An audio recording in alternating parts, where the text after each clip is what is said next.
Speaking personally, the Earl Russell. What follows is a selection made from Lord Russell's part in talks between himself on 11th and 12th of April 1961 at his house in North Wales. John Chandos speaks first. The scene of our talks was Lord Russell's study. The climate was mildly cool. A fire burned on the hearth. The French windows stood open, overlooking a great panoramic view of Cardigan Bay. During the ensuing 2 days, climatic conditions varied from sunshine and blue skies to torrential rainfall, so that sometimes the background of sounds to our conversation were birdsong, the lowing of cattle, and the voices of my host's grandchildren at play in the garden. At other times, the gutters could be heard in flood above the veranda. At intervals, the sound of a railway train in motion, and its warning whistle, floated to us across the bay with uncanny clarity. Lord Russell began by talking of his early childhood, when he lived in the house of his paternal grandfather, Lord John Russell, the statesman who had perhaps averted a revolution and preserved the monarchy in early Victorian England by steering through Parliament the Great Reform Bill of 1832, 5 years before the accession to the throne of Queen Victoria. Well, I was only 6 years old when my grandfather died, and I didn't, of course, know very much, really, about him. I have recollections of him as a very, very kindly old man. I used sometimes to play about all round when he was in the room, and never once did he suggest that I should make less noise. Well, since I've become a grandfather myself, I consider that a merit. And I have a vision of him always reading Hansard. We had a large hall in the house, and the hall was entirely lined with bookshelves containing Hansard, and he was always reading Hansard, to my recollection. The relationship between my grandfather and Queen Victoria was not very happy. You see, my grandfather and Palmerston were both of them champions of Italian unity, and Italian unity involved Austria giving up territory, and Austria in those days was counted as part of Germany, and the Prince Consort, as a German, therefore, was against Italian unity, and consequently Queen Victoria was against it. And on this question they had some very acrimonious dealings with Queen Victoria. There's a story, I can't absolutely vouch for its truth, but there is a story that Queen Victoria said to him, "Lord John, do I understand that you think there are circumstances in which a subject may rightly resist the sovereign?" And my grandfather is said to have replied, "Speaking to a sovereign of the House of Hanover, I think I may say yes." Bertrand Russell began to reveal his tastes and talents at an early age. Encouraged by his brother, the second Earl Russell, he embarked upon what was to be a lifelong love affair with mathematics before the age of puberty. I remember them very well. Euclid was an intense delight to me. I was 11 years old, and I thought, this is lovely stuff. My brother was very pleased. I did the fifth proposition, which is called the Pons Asinorum, and I didn't find any difficulty about it at all, so he was awfully pleased. He was at Winchester and then at Balliol. He was sent down from Balliol, and I never discovered exactly why. It was said by Jowett to be because he had written an improper letter to a married woman, but I think it really was because he was too fond of Lionel Johnson. He was a poet, a young poet, and certainly my brother had a great affection for him. At the same time, my brother certainly had no aversion to women. There was a great deal that was very admirable in him. He was, you know, for a long time the only Labour peer. My brother did some useful things. They brought in a bill to make incest criminal, which it hadn't been. And he opposed the bill, and he got some modifications made in it. He was an enlightened person. Bertrand Russell's brother, far from showing an aversion to women, went through a form of marriage with one woman in America without first having taken the precaution of obtaining a divorce from his wife, which was valid in England.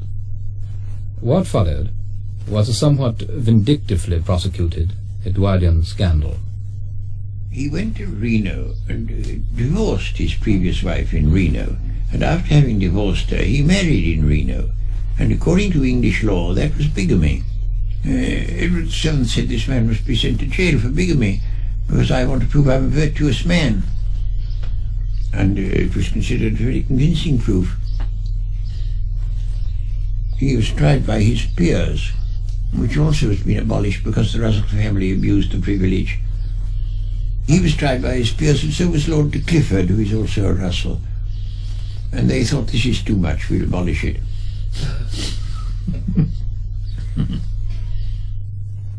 I wasn't sent to school. I was educated by tutors, so I didn't have a conventional education.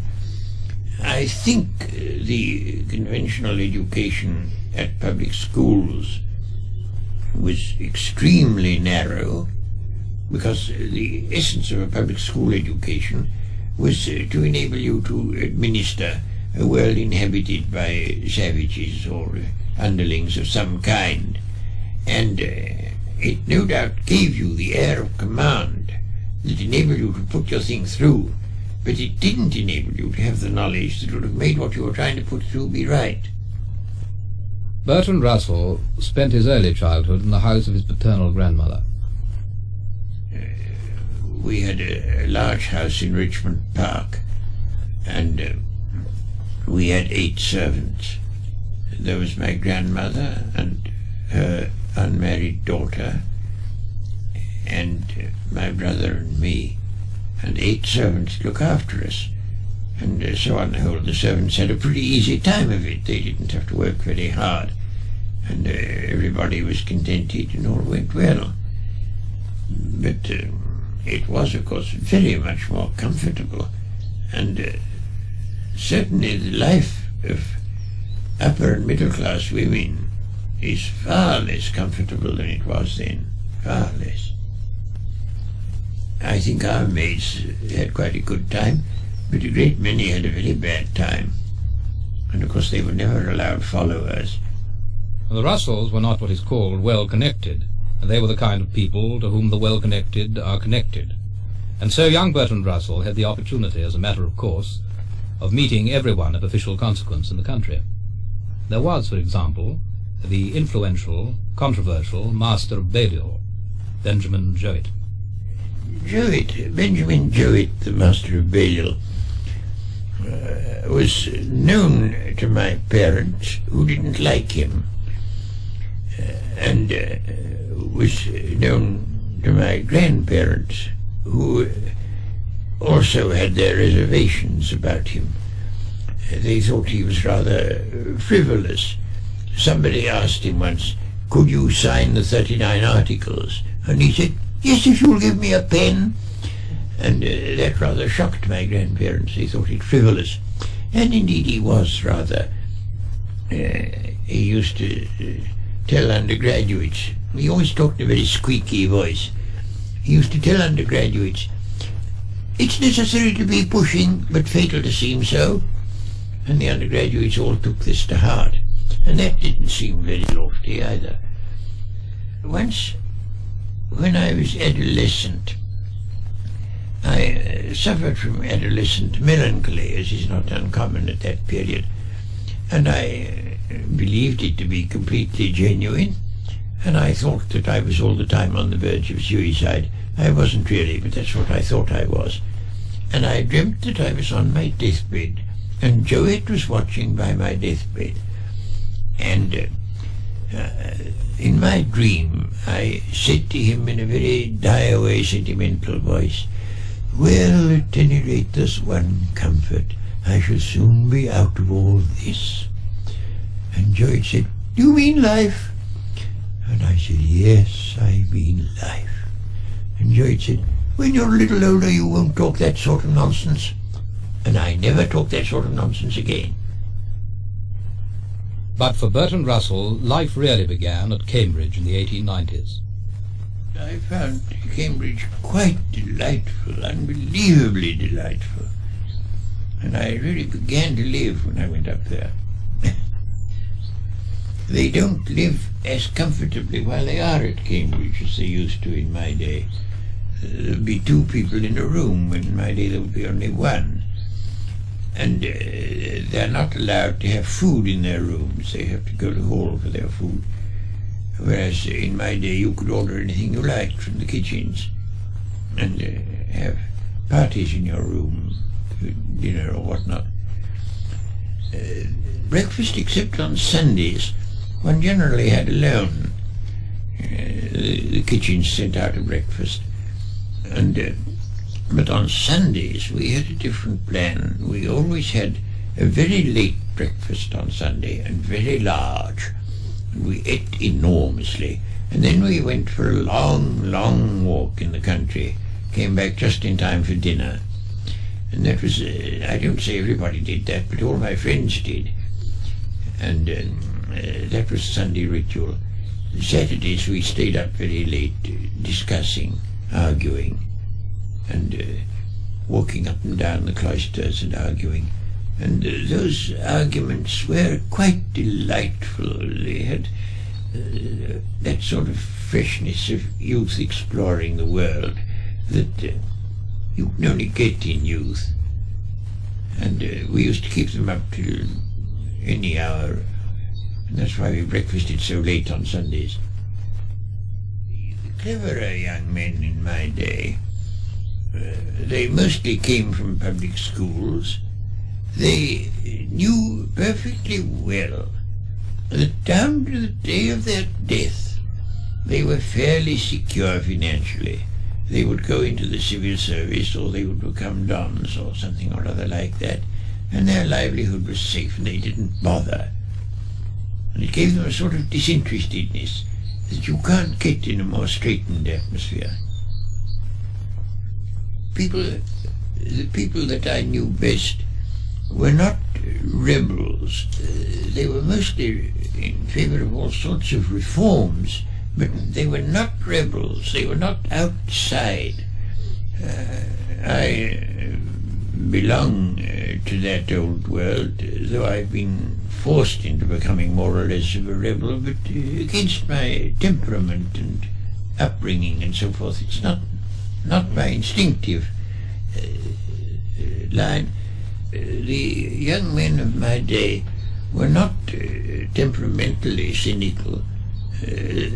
Some of them, of course, had cynical opinions, but I don't think they had cynical feelings.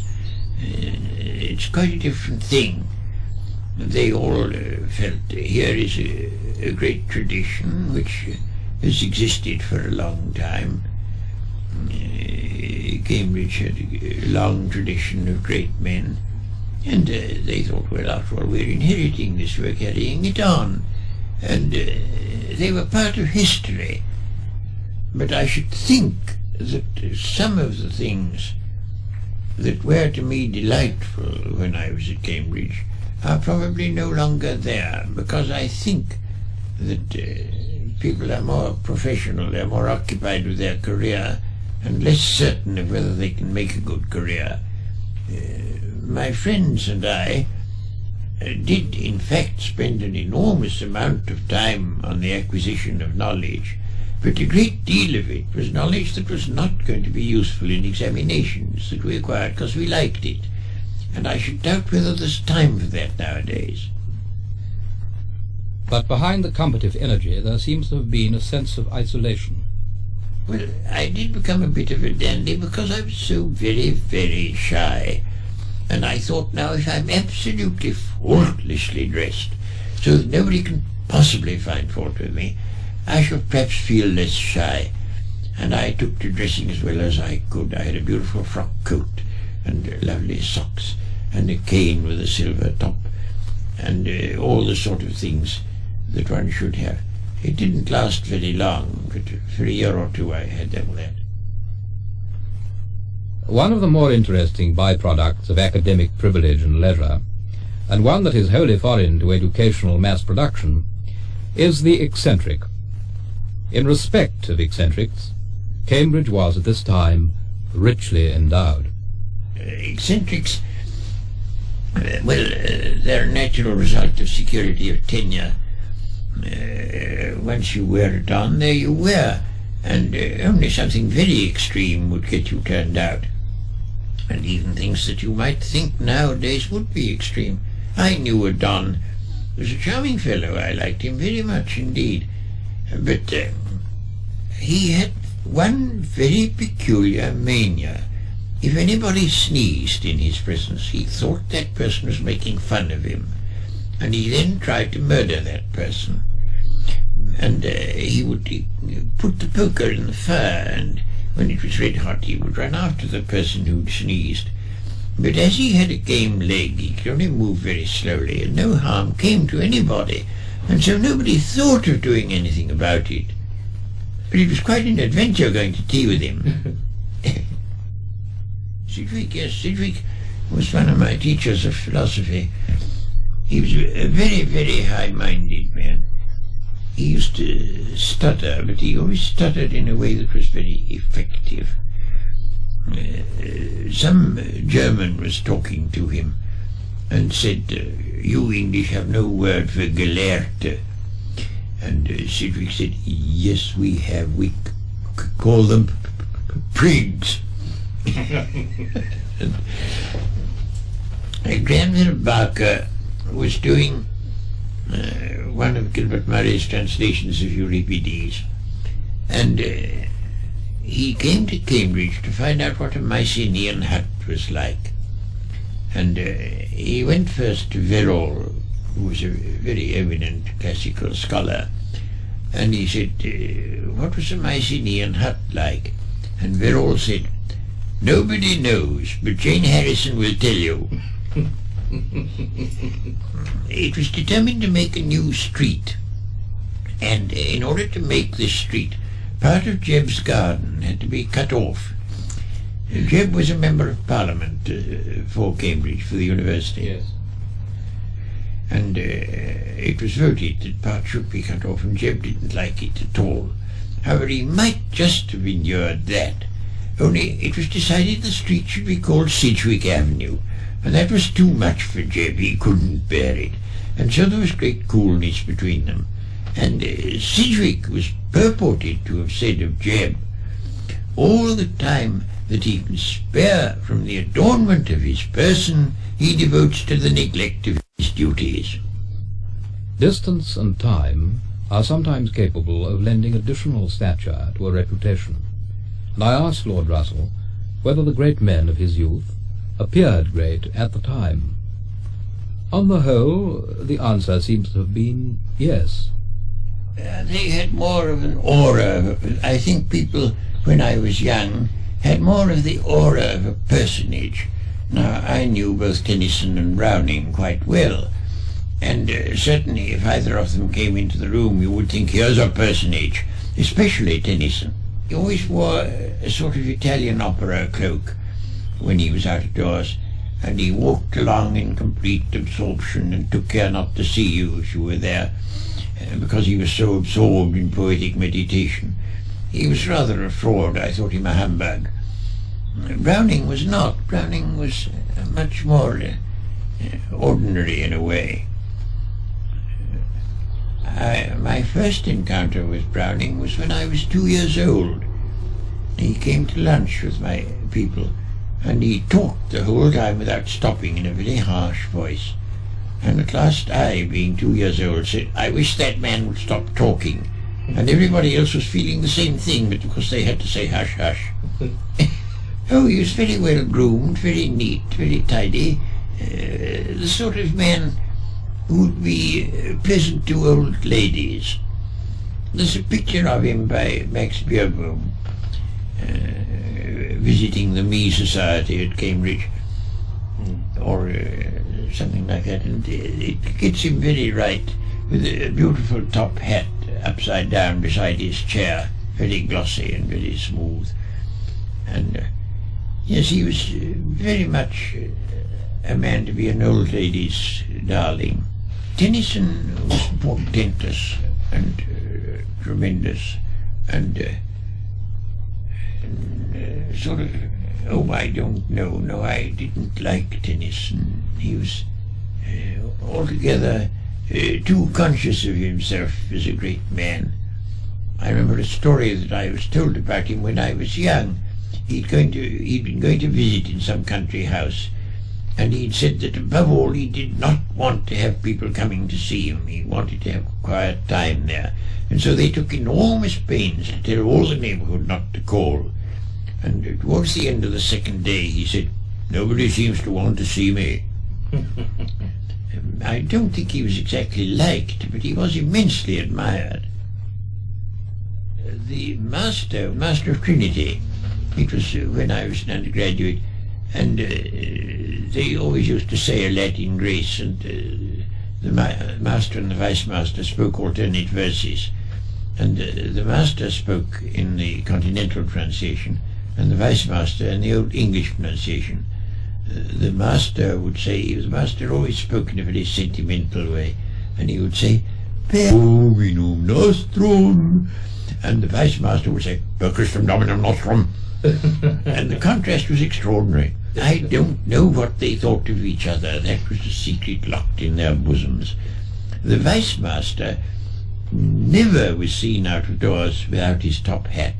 Once there was a fire at 3 in the morning, and sure enough he turned up in his topper. He didn't think well of Tennyson. The college had some port dating from 1834, and they were very proud of this. And when Tennyson came to visit and was to dine in hall, they produced the 34 port in honour of Tennyson, and he put water in it. And after that the vice master never read a line of his verse. In old days, when you got a fellowship, you got it for life, and the result was that you never died. And when I came up, there was just one left of these life fellows. He was the senior fellow, and he'd got a fellowship when he was 22, and he'd never done a stroke of work since, never. And there he was. And when I came back to college 20 years later, there he was, still going strong and not looking a day older. He was the last survival of an older period. Gladstone's eye. And those who've never seen Gladstone's eye can't understand his place in history. It depended entirely upon a terrifying glance that he used to give people, and you wanted to sink through the earth. I had it in the most terrifying form, far worse than Arthur Balfour can ever have had it, because Mr. Gladstone came to stay with my people, and I was the only male, and after dinner, when the ladies retired, I was left tete-a-tete with Mr. Gladstone. I was only 17, and very, very shy, and it was far the worst experience of my life. Nothing since has terrified me. I was seared to terror forever. He said only one thing. He said, "This is very good port they've given me, but why have they given it me in a claret glass?" And I didn't know the answer. He was frightening beyond all belief. Now, I had a grandmother who was terrifying, in the sort of way that great ladies were in those days. Absolutely terrifying. And I'd seen her make footmen weep, and altogether she was quite frightful. And one day Mr. Gladstone was coming to tea, and she told us beforehand all she was going to say to Mr. Gladstone, telling him off about his Irish policy, which she didn't approve of. And I was there throughout the whole of his visit, and she was as mild and gentle as you could possibly be, and not one word did she say of what she told us she was going to say. It's one of the things about him. The people who knew him called him Mr. Gladstone, and the people who didn't know him called him Gladstone. But all of us who knew him always called him Mr. Gladstone. I remember that he first went into Parliament to uphold slavery in 1832, when it was a question of slavery in Jamaica. His father owned a lot of slaves in Jamaica, and one of his purposes in going into Parliament was to preserve slavery in Jamaica. he enumerates all his purposes, and at the same time he can't quite persuade himself that he was justified in Sunday travelling in order to get into Parliament. There's a story of Parnell. One of his followers came up to him and wanted to make some move in the House, and Parnell turned to another man and said, "You know, he's not afraid of Gladstone. He thinks he can get the better of him." "I don't think that. I can't get the better of him." And that was Parnell.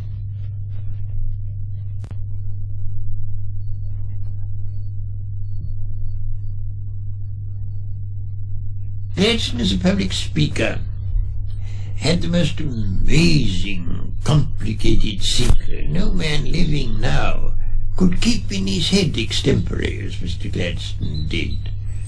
That's the story of the drunken man. The Tories, at a great meeting that he was going to address, had managed to smuggle a drunken man into the front row to interrupt the meeting, and the drunken man did his very utmost to spoil Mr. Gladstone's oration.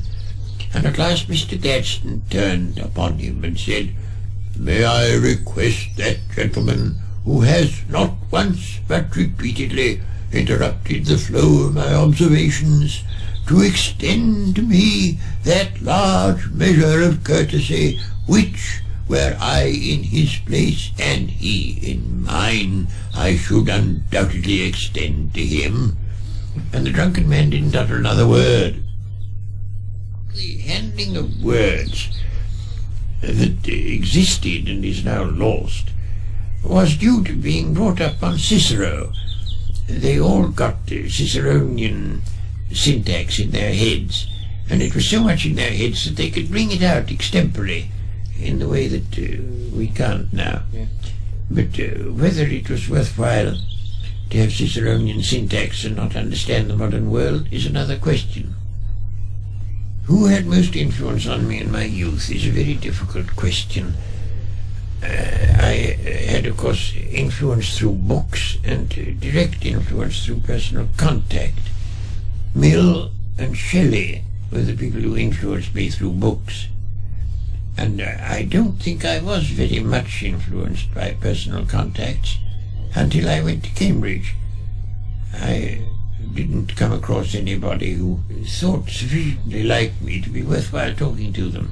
But there seems to have been one young man at Cambridge, extraordinary both in personality and talents, of whom Bertrand Russell took special notice. His name was Lytton Strachey. I first knew his mother, Lady Strachey. I was on a committee for Votes for Women, and she was on it too. And she was a very remarkable woman. She was very keen on good prose, and she used to read South's sermons to her children to improve their prose. Not for the sentiments he expressed, but for the rhythm of his sentences. And they were all brought up on a great admiration for good prose. And I only knew her for some years, none of the rest of the family. And then one day she asked me to come to dinner, and I came to dinner. Her husband was much older than she was. He was a very old man, an Anglo-Indian. And as the evening went on, perpetually new people came in at the door, and I saw they were new because the old ones were still there, but otherwise I shouldn't have known that it was a new one. They were all so much alike. And as they got younger, they got odder. The oldest son was a perfectly respectable fellow in the War Office, and just like anybody else, but they got gradually odder and odder and odder. Lytton was the last but one, not the oddest. James was the youngest, and he was the oddest. And I began to think I was mad when perpetually fresh things appeared in the doorway. It was extraordinary. Well, then, of course, I knew Lytton very well at Cambridge. He was a good deal younger than me, but I did know him quite well there. And I used to have him to stay with me in the country. He was a funny fellow. Somebody said in his presence they thought young people were interested in human nature. No, were interested in life. And he said, I can't believe they think about life. There's nothing in it. He's always saying things like that. We were talking about what he liked in literature, and he said he didn't like this, and he didn't like that, and he didn't like the other. And so at last I said to him, well, Lytton, what is it you like in literature? And he said, fashion. But Lytton, now let me see what more I can tell you about him. There was a phase when he dressed oddly. He dressed quite extraordinarily. And he was on a walking tour. And he came to a village, and there was somebody who put in the sign bed and breakfast, you know. So he went and said, could he sleep there for the night? And I met this good woman afterwards, and she said, at first I thought he was a tramp. But then I looked again, and I saw he was a gentleman, but a very odd one. When I was in prison, and I was reading His Eminent Victorians, and I came upon a passage that made me burst out laughing very loud, and the governor sent a warder round to say I must kindly remember that prison is a place of punishment, and I mustn't be so cheerful. You had no prison labour to do. You were allowed your own clothes, you were allowed your own food. And mind you, at a time when everybody else was rationed, I alone was not. Why? Why? Because they hadn't thought of extending rationing to this very tiny group of First Division prisoners. That reference to prison opens up a view of another sphere of Lord Russell's activities, a more serious one to him, and one marked by the vigour and uncompromising aim with which he implements in action his political and philosophical convictions, however disagreeable or even hazardous the consequences to himself may prove. Early in the First World War, he was arrested and imprisoned for his energetic opposition to the prosecution of the war by the Liberal government. I was against the 1914 war, but I was in favour of the Second War. I thought that the Kaiser was not much worse than other people, but I did think that Hitler was a monster and that he had to be fought. My opposition to the First War began as soon as it appeared likely that there would be such a war, as soon as it appeared that we had the Entente with France with a view to fighting Germany, and Germany had an increasing navy with a view to fighting us, and there began to be a war situation somewhere about 1905, and I was very much against it. I thought the Liberals were less likely to go to war with Germany than the Conservatives, and on that ground I supported the Liberals. And then in 1914 it turned out that the secret cabal in the cabinet, without the knowledge of the rest of the cabinet, had been preparing war all the time, and that now war was unavoidable. And it was at that point that I abandoned the Liberal Party and became Labour, because I thought the Liberal Party was evidently no good. However, I was on quite friendly terms with a good many people in the Liberal government, including Asquith. My last friendly encounter with Asquith was the result of the most surprising incident in my whole life. I was walking on a hot summer's day in Oxfordshire, along the banks of a small river, and I got so warm that I thought I would go in and bathe, and I went in and bathed. The place seemed completely lonely, and I bathed without a costume.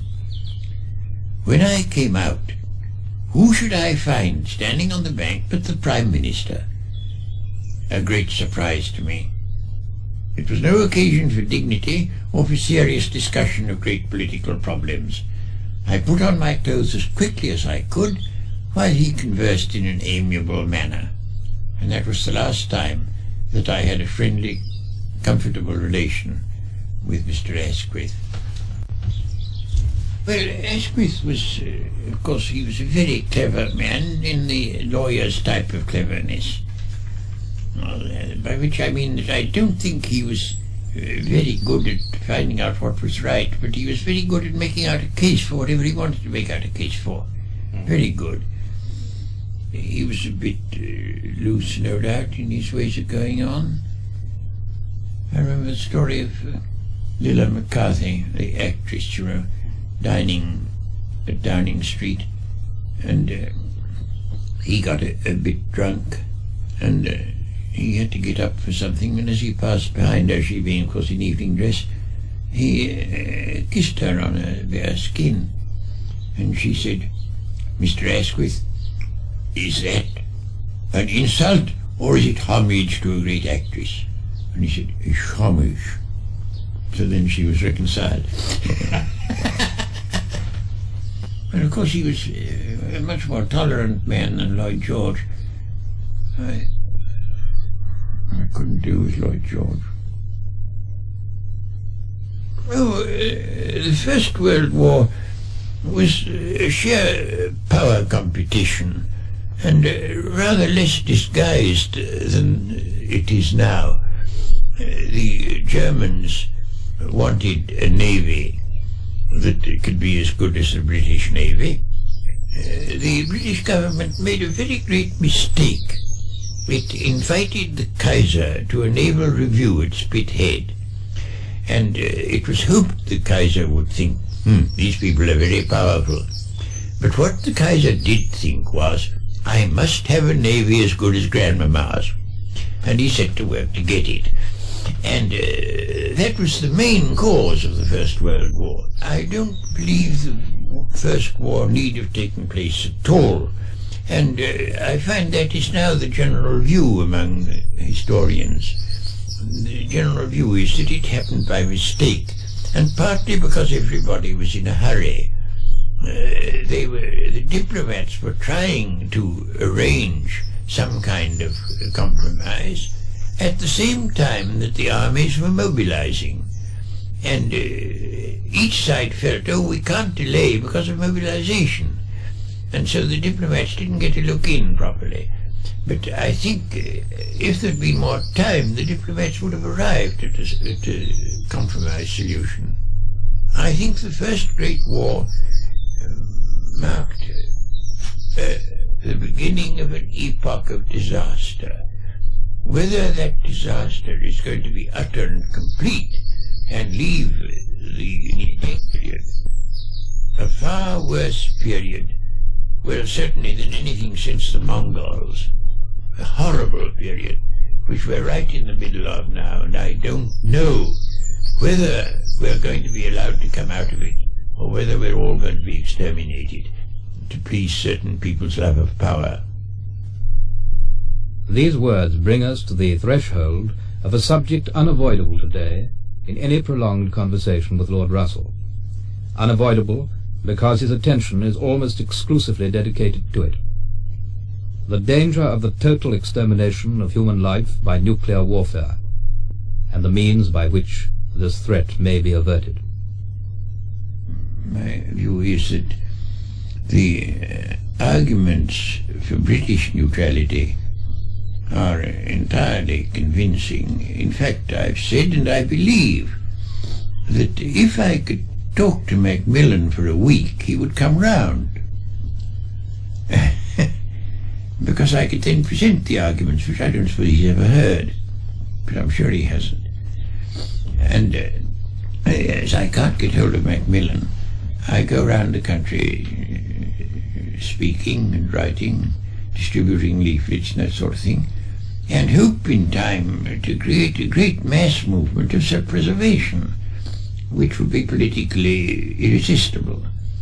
I think it's a very doubtful thing indeed whether it can be done, but I don't see anything else I can do.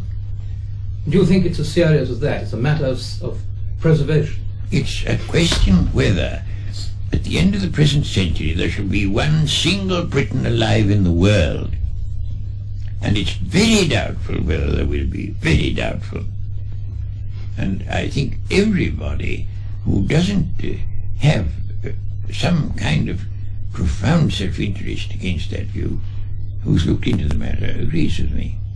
Well, how do you account for the scientists who have been advising Macmillan not having told him enough to equip him with what you call your point of view? Because they get the sack. Who from? From Macmillan. He's not an oriental tyrant. He must be interested in hearing all. Oh, I don't think that's true. Now, I was reading C.P. Snow on the Battle of Britain. Well, the man who won the Battle of Britain was sacked by Churchill, who took up with Lord Cherwell, who is just one of these ruffians who do exactly what I say. He told Churchill what Churchill wanted, and the man who won the Battle of Britain was sacked. Well, I mean, it's no use, you know, to believe in fairy tales about the virtue of politicians. And although you say that you disapprove of politicians, you in fact have a sort of fairy tale view of their virtue. No, I haven't got a fairy tale view of their virtue, but neither have an entirely demonic view of their vices. They're human beings, and very often perhaps human beings more vain initially, or they wouldn't be politicians, and their vanity is fed by the temptations and opportunities of politics. But I don't think they're monsters, and I think amongst them there are those who have a very high moral sense. Some of them. Yes, maybe some. But they seldom become Prime Minister. I asked him if he were Prime Minister, what would he do? If I were Prime Minister tomorrow, I should get England out of NATO. I should make the Americans abandon their bases in Britain. I should have Britain have no independent nuclear weapons, and I should form a league of neutrals. Not, I think, all neutrals perhaps, but those who are more or less politically mature. There are several of them, Sweden and India, and Switzerland, so on. They're quite politically mature. And I should get them, perhaps not formally, but in fact, together, to draw up what they would consider a fair and impartial scheme for general disarmament, and put this out. I think Khrushchev would support it, and America would wish to oppose it. But if Khrushchev and all the neutrals supported it, it would be very, very difficult for America to hold out. At the time of Camp David, it looked as if everything was going smoothly. And I think that the armament industry in America was afraid that the president was escaping from them. And they manufactured this incident in order to recapture the president. And he was a silly man. I mean, everybody agrees that Eisenhower was a silly man. How he ever got his place, I don't know. The answer to the difficulty that each side thinks only the other side ought to give way is that neutrals should be allowed to draw up schemes which they should offer to both sides, and that these schemes should be very carefully framed so as to give no net advantage to either party. And I think that if East and West come adequately to realize how awful a war would be, they may come to allow the neutrals to offer solutions, and I think there'd be a much better chance of their being accepted, because accepting a neutral proposal does not mean yielding to the other side, and I think it's only through neutrals that the deadlock will be solved. Now I've got to go and address a youth group at Birmingham on Saturday, and I shall say to these young men, now look here, I suppose you realize that if the great powers preserve their present policies, not one of you will be allowed to grow up to a natural span of life. I think unless the policies of the great powers are changed, it's unlikely that there will be human beings at the end of the present century. England can't play a useful part except as a neutral. You wouldn't believe how many Americans think that it would be better to have the human race obliterated than to have communist domination. And I have to admit that in a peaceable world, I think it's quite possible the communists might, by ordinary political propaganda, win control. It's quite possible. I don't on the whole think they would, but they very well might.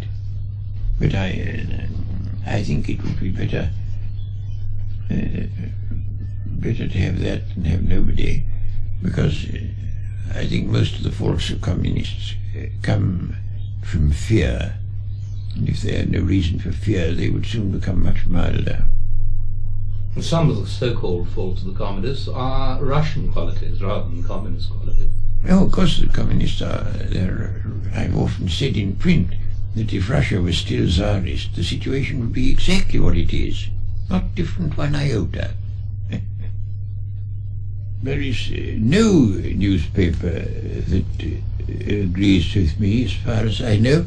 No important newspaper agrees with me. They go with Gateskill. The Guardian is no good at all nowadays. You'll see a letter from me to the Guardian in that edition there, protesting against their leaders. Oh no, the Guardian's very bad. The Guardian is worse than the Times. The Times is fairly good, considering it is the Times. Yes. You see, a newspaper will print a very short letter from me. It won't print a long one. And in a short letter I can't set it out. And the newspapers are determined that the public shall not know what we stand for. I think it's all a respect for British prestige. They can't bear admitting how unimportant England is nowadays from a purely military point of view. That's their pride. I think we could still be important diplomatically and morally, but we're not important militarily. He spoke of how the movement for unilateral disarmament began. A broadcast I did at Christmas 1954 or 53, I forget which I called Man's Peril. And that started the movement everywhere. That was the beginning. Immediately after that, I got a collection of scientists of both East and West to sign a joint document, which was the last act of Einstein's life to sign it. I was traveling from Rome to Paris by air, and the pilot came in and announced to the passengers that Einstein was dead. And when I got to Paris, I found Einstein's letter agreeing to sign. And that started a whole movement among scientists, which has gone on and been very strong. It's stronger in America than it is here, a great deal. The American scientists are much better than ours. Well, I mean, there are a much larger percentage of them who are willing to sign things and so on, expressing our sort of policy. I find it difficult not to get a little fanatical because the issue is so large. It's the largest it's been since Noah. And we have no ark. No, we have no ark, no. I had thought of bringing a bill into the House of Lords that we should at all times, while nuclear things are so unsettled, have a ship in the Antarctic with at least one woman on board of childbearing age, and of course a clergyman of the Church of England to marry her to whoever she wished to marry.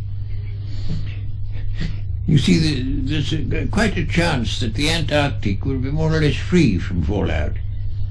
And if you had a population in the Antarctic, it might start again. But I couldn't quite see their lordships accepting the bill.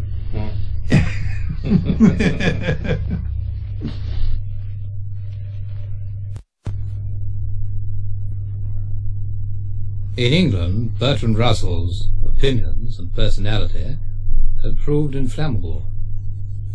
In America, they turned out to be explosive.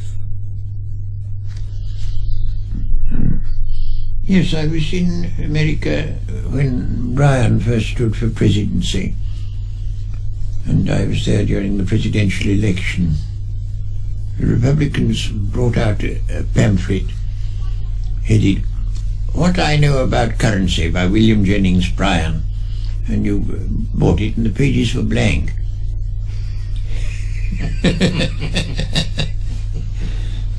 I had one bad experience in America, but I've had a great many good experiences in America. I've lectured in a very great many American universities, and in some of them I've had very, very good pupils and had a really very good time indeed. I had just one bad experience in the College of the City of New York, where it was decided that I was an immoral influence and that I must not be allowed a position in such an institution. I'd written a book called Marriage and Morals, in which I advocated a certain very moderate degree of freedom, such as I think most civilized people would agree to, but there were a great many forces in New York that were not very civilized. They didn't like it. Well, it started with Bishop Manning denouncing me, and then the Catholic Church took it up, and professors and such defended me, but they didn't count. They got a woman who was a Roman Catholic and whose daughter had been going to go to the College of the City of New York to bring suit against the City of New York on the ground that her daughter would be exposed to immoral influences if I were allowed to teach there. And the City of New York was quite different from the college. The college had wanted me, but the city as such did not. And it was the city that had to defend this case, and it defended it with a view to losing it. And so it did lose it. I was teaching philosophy, but it was thought they didn't know what philosophy was, and they thought anything I don't know must be bad. And probably philosophy teaches this sort of scandalous conduct. So it wouldn't do. As a matter of fact, I wasn't even going to teach philosophy. I was going to teach mathematical logic. But they couldn't bother with that. In the indictment was an epithet, cherished today in recollection by Lord Russell, which was introduced by a lawyer with more zeal than literacy. Nude, lecherous, lascivious, obscene, and aphrodisiac. I had lots of fun. I was lecturing at Los Angeles, the University of California, and I began one of my lectures. I was lecturing on history of philosophy, and I'd been talking about Plato, and I got up very solemnly and said, "I owe my class an apology. I have recommended to you, not unfavourably, an author who, I regret to say, was lewd, lecherous, lascivious, and obscene. I mean Plato."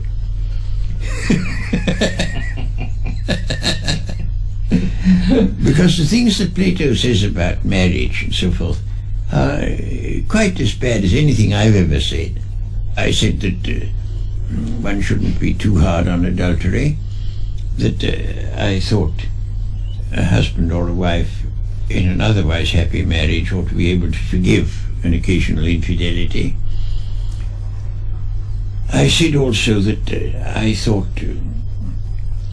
some premarital experience was desirable. Now, it's a very interesting thing that all expert moralists, let's say all the people who really take a lot of fuss about morals, are quite obsessed by sex. I got a letter from an Anglican bishop, now dead, saying that every word in all my books was inspired by sexual lust. And he didn't know that I'd written on other subjects than sex, because sex was the only thing that interested him. He was intransparently unwilling to admit that there was any connection between Christ and organized Christianity, especially Catholicism. Well, they hadn't much to do with Christ. Now, Christ made two pronouncements on divorce, one of them pleasant and the other unpleasant, so the Church chose the unpleasant ones and ignored the other. In one pronouncement he says that there must be no divorce, in another he says there must be no divorce except for adultery. But the one where he says there should be none except for adultery is completely ignored by the Church. They just pretend it isn't there, because it doesn't cause so much pain. I don't object to tradition as such, I object to the Catholic tradition. It wasn't Catholics who gave you so much trouble in America, wasn't it? Yeah, but I objected to them long before that. No, I object to their attitude about birth control, their attitude about divorce, their attitude about sex generally, which comes out of St. Paul. It's all in St. Paul. And which I think is just morbid and causes a great deal of unhappiness, quite unnecessary unhappiness, both in those who obey the code and in those who don't. Notwithstanding the principles of sexual emancipation which Bertrand Russell preached and practiced at this time, his own earlier life at Cambridge as a young man had been orthodoxly innocent. I can't tell what it was like for the average run of undergraduates, but I think all the people that I knew well when I was an undergraduate were still virgin, and it didn't occur to them as a possibility to have any sexual relations with anyone while they were undergraduates. We were an extraordinarily moral lot. Extraordinary as compared to what happens nowadays. We were not censorious about it. There was one man who was not at all one of our group, but whom we knew, who did have sexual adventures, and we were all rather interested in him and thought, well, gay dog, and had a sort of kind of admiration for his adventurousness. But society itself was censorious. A man in any professional position couldn't have an open alliance with a woman who wasn't his wife. Oh no, it would have been quite impossible. And there was therefore among older people an immense deal more hypocrisy than there has to be now. There are two different reasons for being furious with a man who suggests any relaxation of sexual discipline. One is that you want to show that you have no need of any such relaxation. You've never sinned. Oh no, you're entirely guiltless. And the less guiltless you are, the more strongly you will feel that. That's one contingent. And the other contingent is that which is actuated by envy, and thinks, well, I've always been virtuous, but what a pity, and how I do envy these fellows who are not. Oh yes, there's a great change in regard to permanent relationships. There's altogether much less horror at the idea of a man and woman living openly together without being married. People will tolerate it much better than they used to. It was, of course, in one case pulled off successfully, and that was by George Eliot. But it was only because she was such a very distinguished writer that people put up with it. Otherwise they wouldn't have. No, I think it's an enormous change for the better, quite enormous. I mean, take my own case. I've had 4 wives and 3 divorces, and in the Victorian time that would have put me rather out of the running. But nowadays, although some people raise their eyebrows a bit, it doesn't much matter. I very much prefer the present relation of the sexes. I mean, I'm thinking now not of sex particularly, but of social intercourse. I mean, you can talk to a woman much as you would to a man, whereas when I was young, you had a whole different vocabulary for talking to women, and it was a totally different thing. You would dream of saying a word of truth to a woman. It would be gross and impertinent and horrible, and just lied blankly. And it was essential to good manners that you should. And in all those ways, I mean, the relations of men and women are infinitely better than they were when I was young. And all in directions which I desired from the time when I was young. I married when I was 22, and my first wife was a Quaker. She was still a believing Quaker when I married her, but it dropped off after 3 months. And but I mean, I taught her to use gross words, and she quite accepted it. I mean, I had all the sort of views about that sort of thing that nowadays would be commonplace, but I already had them then. And I got her to adopt them all, and we lived quite happily.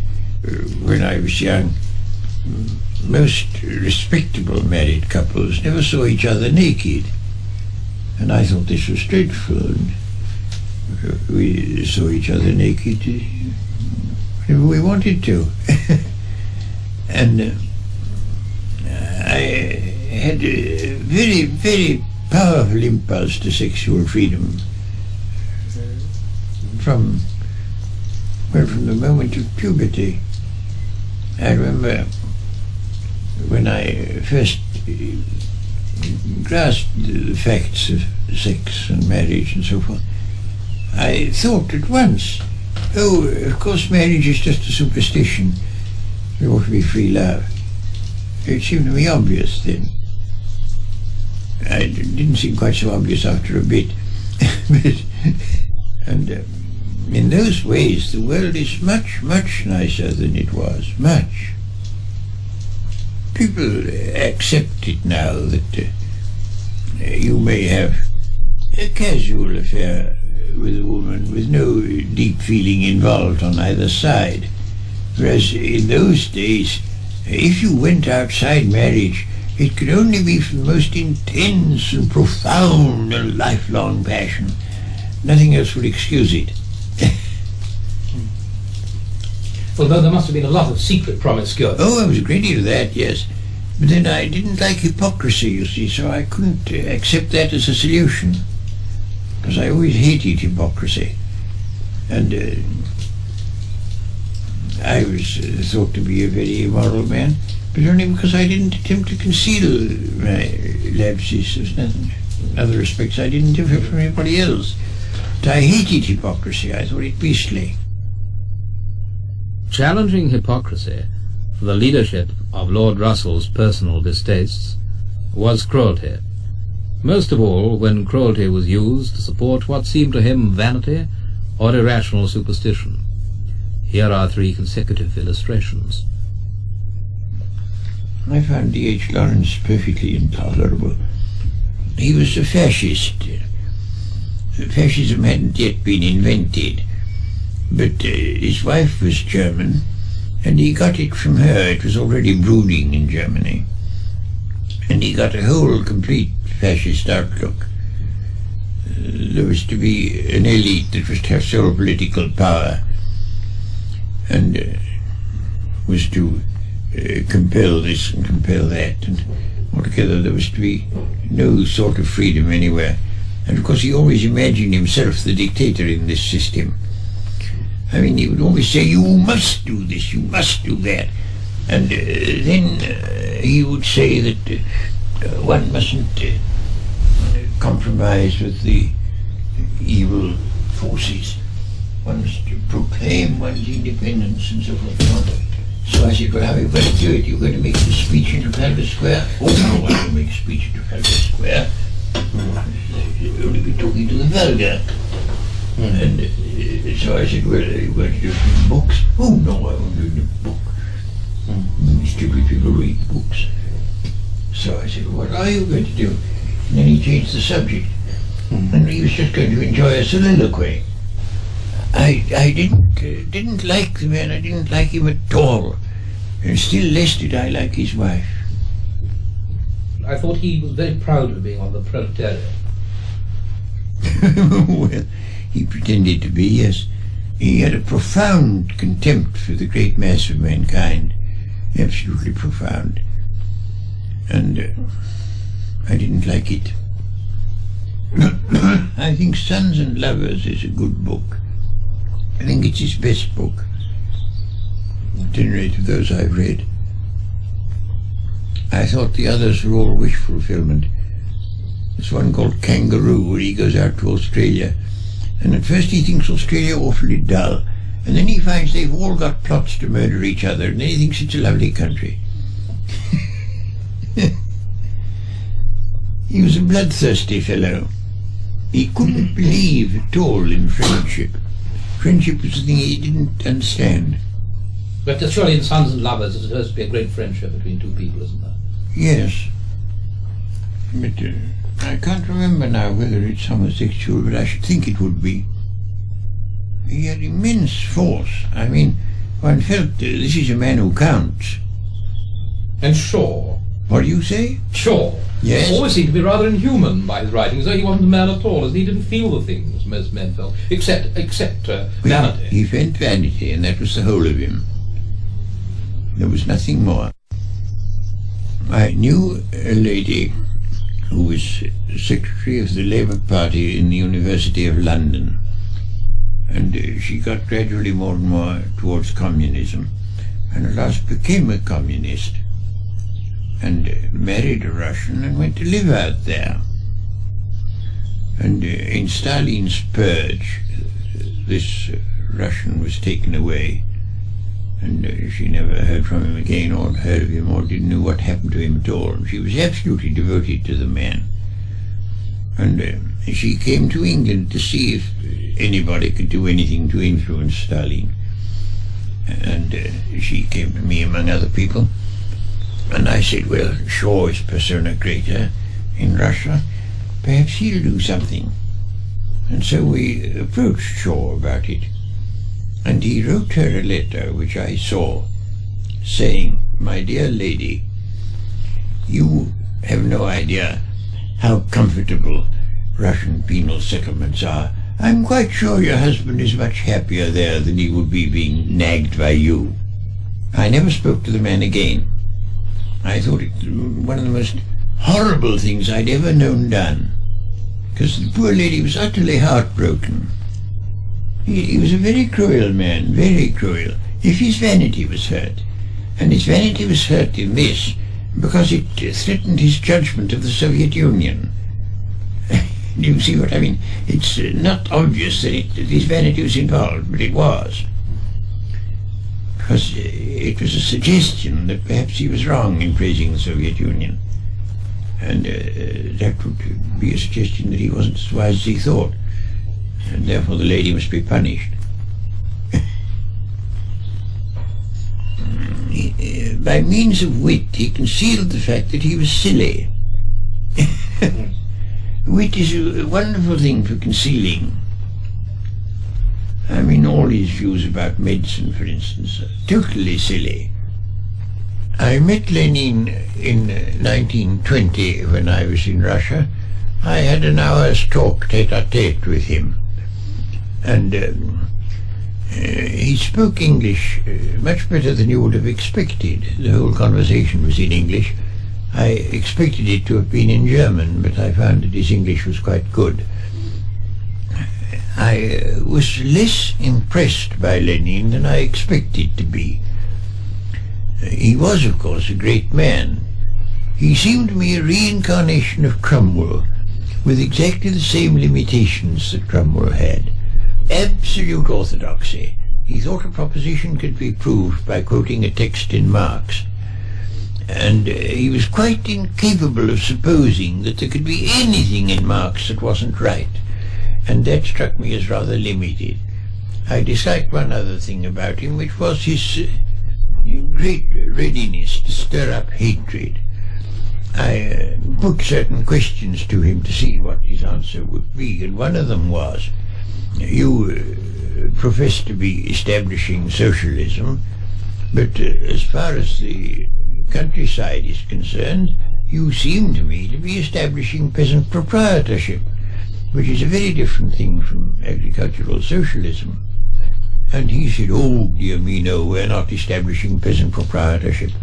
He said, you see, there are poor peasants and rich peasants, and we stirred up the poor peasants against the rich peasants, and they soon hanged them to the nearest tree. Ha, ha, ha, ha, ha. I didn't much like that. But he was equally vigorous in affection and admiration for those he loved. Einstein, whom I knew fairly well, was a quite unbelievably lovable man.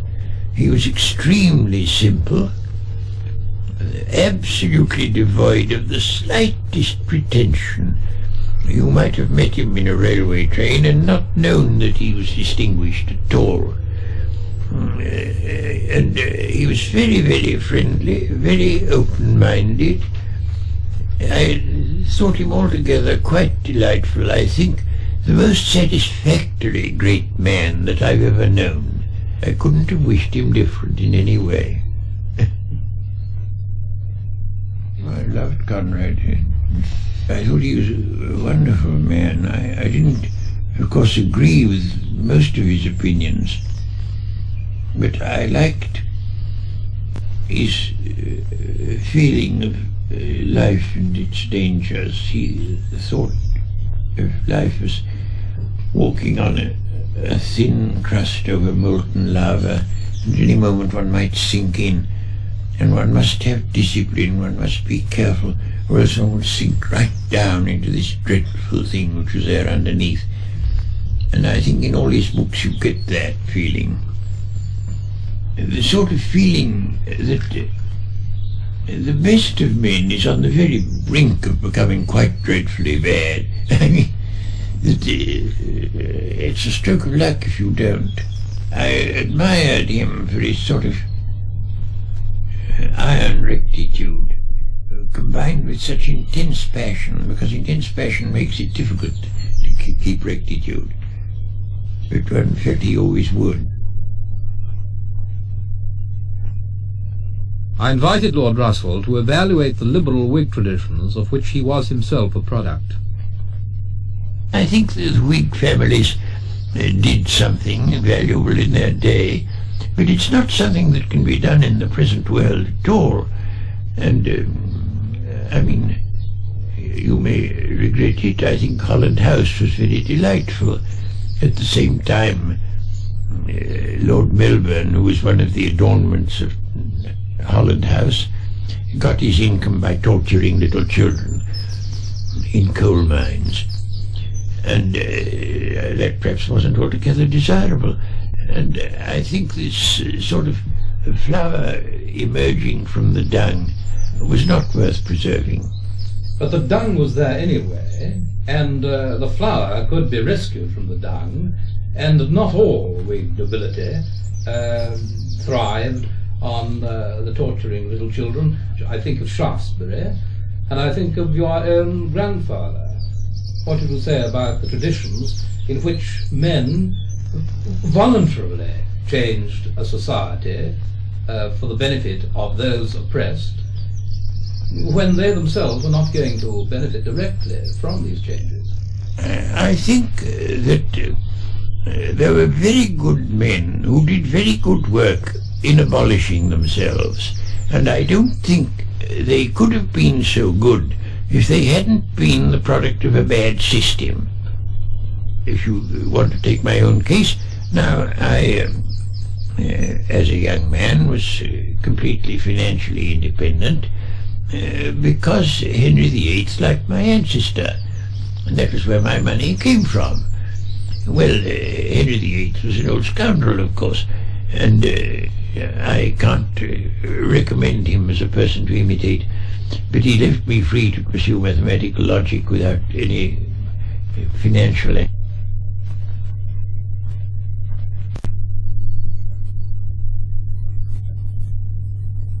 What sort of conditions cause a nation to produce great men? Now, I've always maintained that Shakespeare would never have written his stuff if it hadn't been for our defeating the Armada. I believe that the sort of sense of successful energy that we got from that was essential to the greatness of the Elizabethan age. That's very disputable, it's only a hypothesis. I don't think it's very easy to say, but it seems to me, looking over history, that countries which have been politically powerful and then cease to be, do lose culturally. People who might be culturally great cease to have the self-confidence that is necessary, because to do anything great you have to have enormous self-confidence. Well, I'll do this whatever people say, because everybody will say you're wrong. The man who thinks originally has at all times, I think, in every country and in all ages, been exposed to persecution. Buffon, who contributed enormously to zoology and geology, was compelled by the Sorbonne solemnly to withdraw the opinion that some of the mountains that now exist did not exist when the world was older. And Vesalius, who first dissected bodies for medical reasons, was sentenced to go on a pilgrimage to the Holy Land and lost his life through shipwreck on the way home. And Galileo, we know, was condemned by the Inquisition. And in general, you may say that great innovators, for the most part, have suffered. Einstein, of course, had to leave Germany, and it's the fate of them, but they think it worthwhile. I think that liberty, in many of its forms, is almost bound to be less than it was in the 19th century or in the later parts of the 18th. You cannot do your work as an individual unless you happen to be something like a poet or well, it's no good being a composer, because then you'd have to get people to perform your music. But a poet can be an individual still, but most people can't. I think the effect of the growth of authoritarianism will be extremely unfortunate. I think that it will spread to other countries. I think America, in all that we don't like, is the pattern of the future for us. It's what we should be. And I think that the arts generally, and especially literature, will suffer very, very much. But there will always be some rebels, some who manage to produce immortal work before they're put to death. And that's what we've got to hope for. I had suggested that there might be a reconciliation between genius and tranquility. I don't think there is a reconciliation. I think of the ancient world. After Augustus, when the evils of turmoil and civil war had been put an end to, genius also was put an end to. With luck we shall get an Augustan age, or a post-Augustan age, an Antonine age. That's the best we can hope. But I don't think we can hope that Europe, at any rate, will produce great men. I think perhaps the Negroes will. because I think they'd be very recalcitrant to discipline. And you might quite easily get geniuses among the Negroes, but I don't think you'll get it in the white countries, because we've proved ourselves too anarchic. Our anarchism is destructive. You see, a certain amount of anarchism is necessary to genius, but not so much that the genius can't live. The subject of the present relations between youth and their elders returned Lord Russell to his central anxiety. Young people who've grown up under this shadow of imminent death imposed upon them by their elders, they get a sort of bitterness which you can't wonder at. And it tends, of course, to be an anarchic bitterness that isn't very fruitful. And only things like our movement keep it from being anarchic. Perhaps the juvenile people feel the need to react against some sort of stability, against their parents' values, and they feel today that they can't abandon values because their fathers don't seem to have any. I don't know about juvenile delinquency quite. I mean, I don't profess to understand why there is so much. But I think it has to do with unsettlement, with the fact that all the official moralists are preaching things that are atrocious crimes. And that tends to cynicism in the young. What kind of crimes? Extermination of the human race. They're not actually preaching it, they don't... They do! Well, I mean, you cite any number of people, especially in America, who will say better we should all be dead than that we should submit to the communists. Any number. I had a long, long controversy in print on that very point. And Mrs. Roosevelt, in my presence, said that she thought it would be better. But that's hardly preaching extermination. Well, yes, but I mean, it is so bad that when the young hear that their elders want them exterminated, or at least are prepared to advocate policies that must end in that, it tends to make the young rather cynical. Talking of youth and the future led me to ask Lord Russell to consider the real source of the vehement feelings of antagonism between the Soviet Union of Russia and the United States of America. The thing that separates America and Russia is said on both sides to be a difference of ideology, and I dare say they believe that, but it's not in fact the truth. I think it's a contest of power, such a contest of power as has happened over and over again in history. It happened, of course, in the time of the Emperor Charles V, between Austria and Spain on the one side and France on the other. It's happened over and over again, a contest for supreme power. It's never succeeded, but the world has survived it in the past because there were no nuclear weapons. But we cannot now survive such a contest, and we must learn to tolerate each other. And I think that's a very difficult thing to teach people. I think it's not so difficult in England as it is in America. But in America it's extremely difficult to teach any kind of toleration of Russia. Wherever you get a large political fear, it produces intolerance. Now, the aristocrats of the 18th century in England were on the whole a very tolerant lot. Then came the French Revolution, and they all thought, oh, tolerance leads to the guillotine, we'll drop it. And they all became bigots. And the same thing has happened with the Russian Revolution. It frightened all these men, and so they've all turned into bigots. And I think that's quite natural, but the bigotry is only political, it doesn't apply in other spheres. And the only cure for the bigotry is to have the danger diminished. You must remember what happened to Priestley during the French Revolution, when the mob in Birmingham sacked his laboratory and made him feel so unsafe that he had to go to America. Priestley was attacked by the mob on the ground that he was a friend of France and a sort of fellow traveller, and he was thought to be responsible for the cutting off of the king's head and all that sort of thing.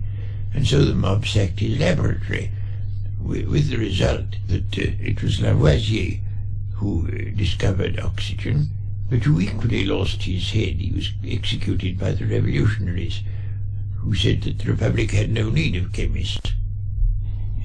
People like us who live in a more or less enlightened environment simply don't know what are the great public forces underneath that may at any moment overwhelm us. But there it is. I mean, it's just what happened to Socrates. Socrates went on for 70 years quite happily, and then one day they thought, no, we'd put this man to death, and they did. An upsurge of the uneducated. You see, there are two different streams. There are the people who have a status and an income that depends upon public superstition. They lead the thing. And then there is the public superstition itself, which is capable of being aroused, because it thinks that this sort of thing is wicked. On education, Lord Russell held as positive and unyielding opinions as on nuclear disarmament. Early segregation according to intellect. I argue that segregation by IQ alone might have unhealthy psychological effects on the chosen as well as on the rejected, which there was evidence it had already done, where English children had been separated and neglected after failing their 11+ tests, upon which serious opportunity for advanced education now depends in this country.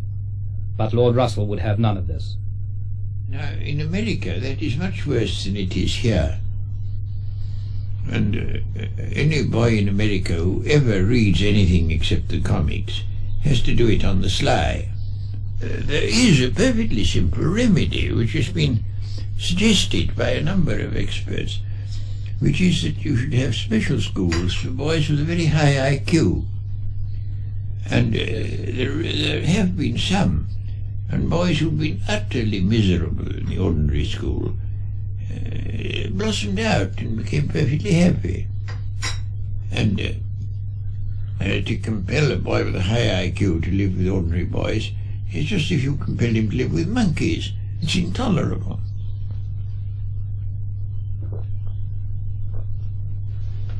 But they won't do it in America because they think it's undemocratic. It's undemocratic to admit that some people are cleverer than others, except, of course, as athletes or film stars. There it's allowed. My wife belongs to what you might call the American aristocracy. Her family went to America in 1640, and they've been rich and prosperous ever since. And she went to school as a girl with daughters of leading American people. But that, which in the time of Emerson and Lowell was still important, that now is politically negligible. The old aristocratic element doesn't count.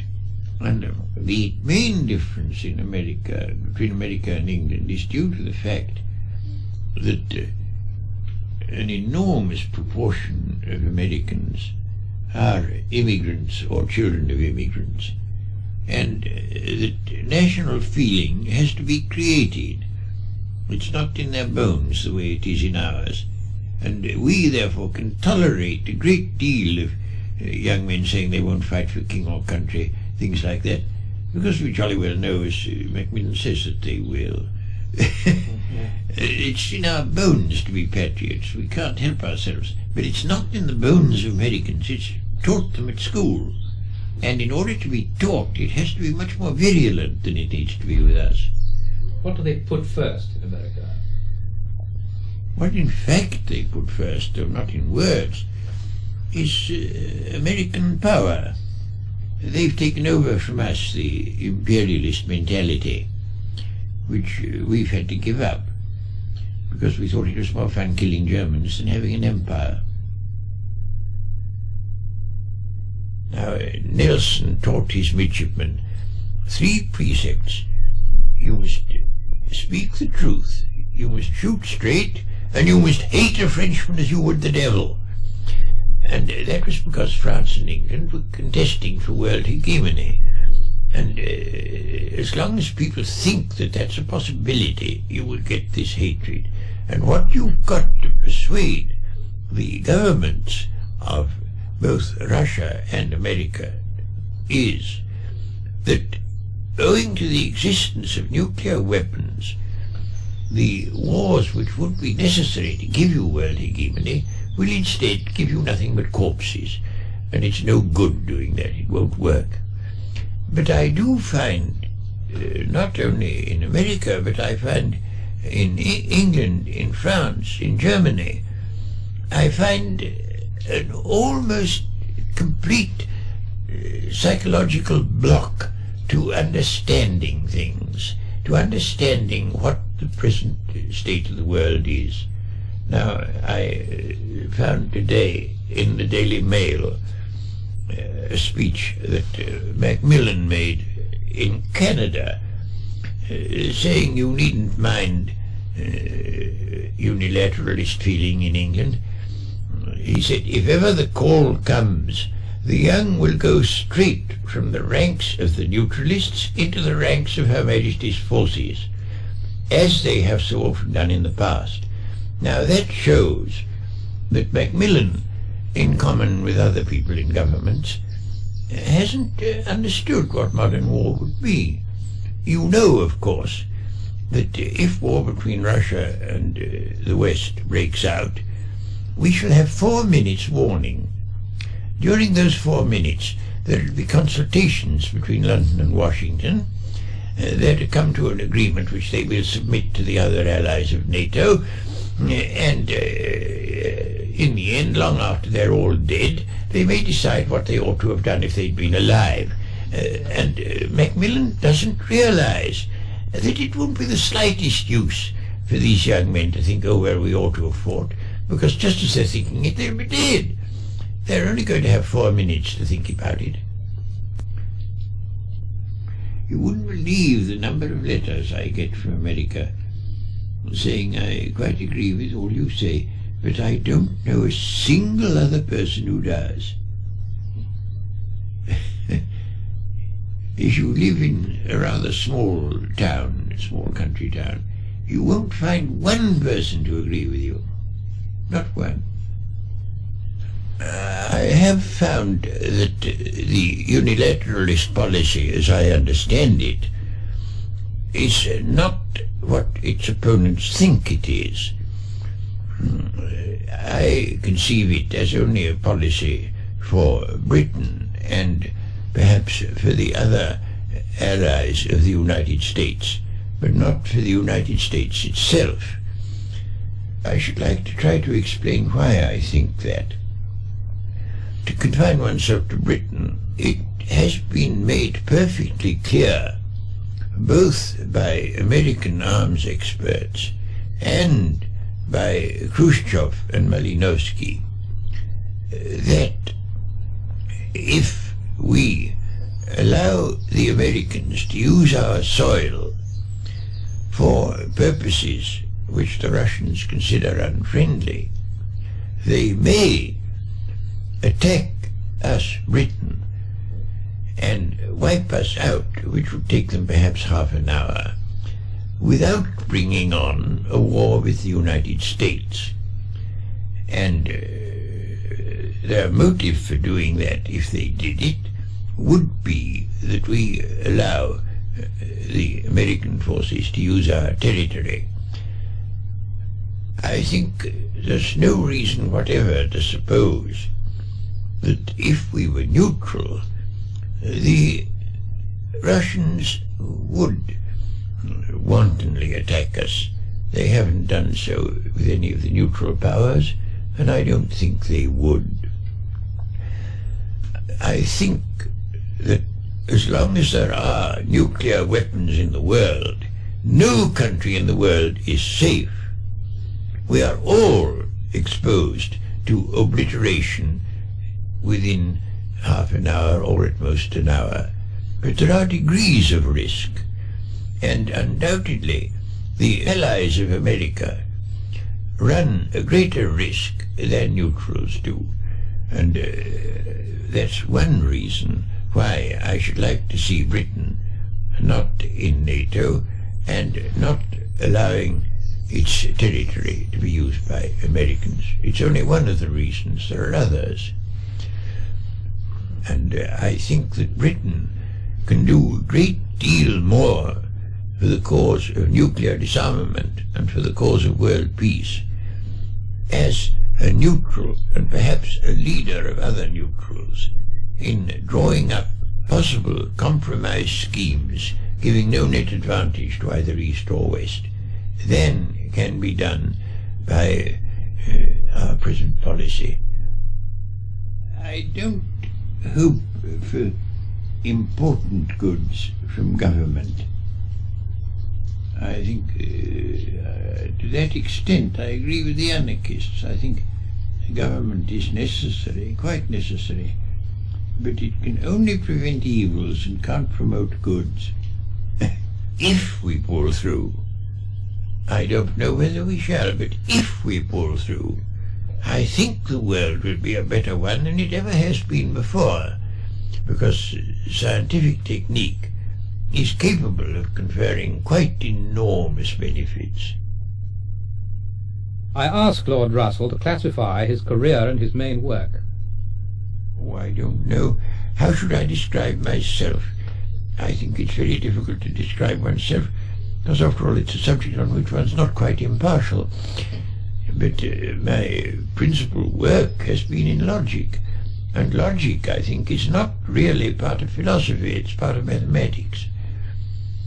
And as part of mathematics, I think it should continue and prosper. But as part of philosophy, no. Do you not find that logic applied to empirical affairs in human life produces rather unpopular conclusions?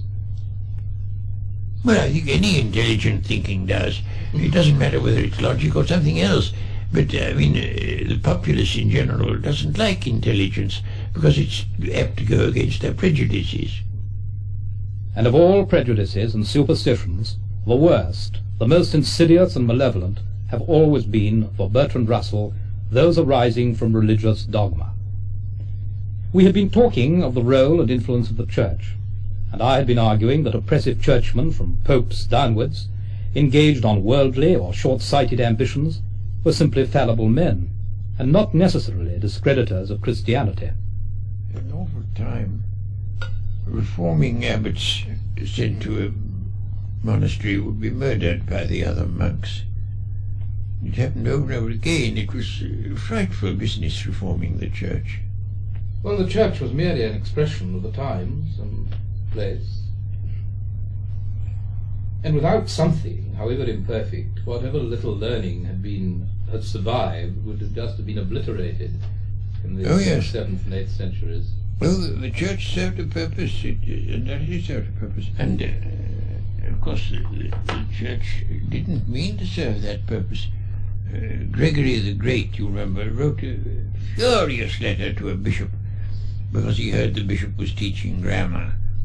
And he said, you mustn't teach grammar. It is impossible for the praise of Christ and Jupiter to exist in the same mouth. He said, a report has reached us which we cannot mention without a blush, that thou expoundest grammar to certain friends. And that was Gregory the Great. You see, the whole attitude of the Christian towards God is based upon Oriental tyrannies, monarchies. It's the attitude one took towards the king, and it's an attitude which a modern man should consider abject and contemptible. It seems to me that there may be many people in the world who require some kind of protective reassurance between them and the worst extremities of reality, and who are simply not capable of facing reality, if it is as terrible as the removal of these assurances may make it appear to them, and that they are going to create their own superstitions. You don't give them some kind of protective superstition. I don't think that's true, because I think the Church at present is a very, very grave danger. The Church opposes birth control, and only by the worldwide adoption of birth control is there any chance for the human race. You have managed to live without religion. Do you feel that you've missed anything very important through that? Do you feel that would have been a great sacrifice, that walking without the proper religion? I don't feel I've missed anything through not believing in religion. I think, on the contrary, that the religious people have missed a very great deal indeed. They've missed the kind of pride that stands upright and looks at the world and say, well, you can kill me, but anyway, here I am, I stand firm. And they've missed that, and I think that's a very, very valuable thing that a person should have.